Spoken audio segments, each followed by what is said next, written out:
विद्या भितर माँ बगला होती जड़े प्रमुख शक्ति। माँ बगला को ब्रह्म विद्या माँ बगला स्तुति कला साधक ईश्वर स्तुति करे बगला सिद्ध विद्या च दुष्ट निग्रहकारिणी स्तंभिन्याकर्षिणी चैव तपश्चाटनकारिणी भैरवी भीमनयना महेश गृहिणी शुभा दशनामात्मकं स्तोत्रं पठेद्वा पाठयद्यपि स भवेत् मन्त्रसिद्धश्च देवी पुत्रैव खितो।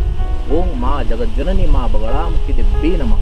किंतु माँ बगलामुखीर प्रकृत मंत्रटी होछि ओं ह्रीं बगलामुखीं सर्वदुष्टानां वाच मुख पदस्तंभय जीवहां किळयं बुद्धिं विनाशाय ह्रीं ओं स्वाहा। यही मंत्रटी को पाठ कला बेले अनेक जगह लिखित होता है जे ओम ह्रीं फट स्वाहा। आपण मानक मोर विनम्र अनुरोध मंत्रटी को पाठ कला बेले आपण फट शब्दर उच्चारण करंतु नहीं, कारण फट शब्द अन्यर